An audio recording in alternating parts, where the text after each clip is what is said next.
I told my dad, I promise I'll be the happiest person you've ever seen in a wheelchair. I learned something in my training from my manager called the 5-minute rule. So when things go wrong, we have a rule. It's okay to be negative, but not for more than 5 minutes. Give yourself 5 minutes, set your timer on your phone. He would literally teach us, set the timer. You get 5 minutes to bitch, moan, complain, cry, vent, punch a wall, whatever. And after 5 minutes, you take a deep breath and say 3 really powerful words, can't change it. And it's simply an acknowledgement that I can't change what's already happened. So there's no value in wishing it were different. And so in the span of 5 minutes, I woke up, I was told I would never walk again. You know, I had 11 broken bones, permanent brain damage, and I went, well, can't change it. And the doctors thought I was delusional because I was so happy. I told my dad, I said, Dad, there's 2 possibilities. Number 1, the doctors are right and I'll never walk again.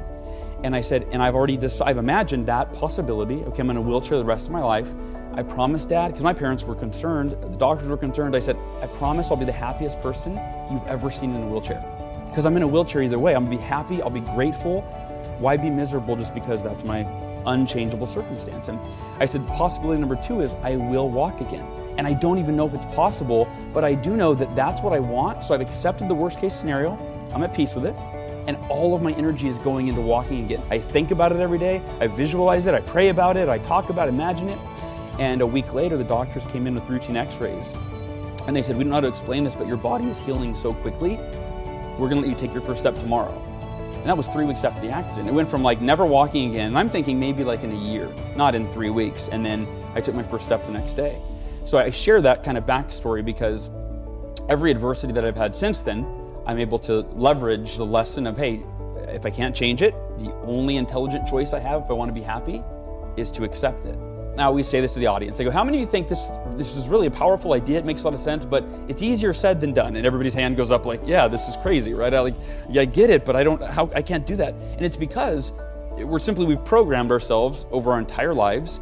The way we respond to adversity is the way we respond to adversity, right? So for example, traffic is usually a low level of adversity. If you're running late and you leave late because you woke up late or kids were whatever it was, you hit traffic. What's the response normally? Frustration. I'm stressed, I'm frustrated, right? And we literally spend the entire drive. So let's say it's normally a 30-minute drive to work and it takes us 45 or whatever because of traffic. You live in LA, right? You know it better than anybody.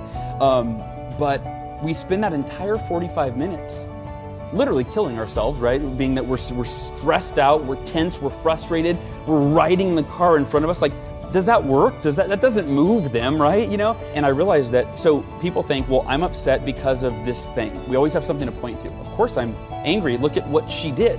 Of course I'm sad, look at what I lost. Of course I'm frustrated, I need to be at work in a half an hour and this is gonna take me 45 minutes, right? We think it's the thing. We always point at the thing. And when I realized it's never the thing, it's our resistance to the thing. So when I was like anybody, I hit traffic and I'd be frustrated or upset or, you know, mad at myself that I left late or mad at the person that made me late or whatever. And then I went, wait a minute. I actually used to have these wristbands that said, can't change it, that I used to give out to high school students after my speeches. And I'd be driving and I'd see my wristband and I'd go, oh yeah, wait, this applies, I can't change traffic. I would take a deep breath and I would just go, I'm gonna enjoy the ride. And I would turn the radio on and enjoy. And so all of a sudden, traffic had zero control over my emotional state.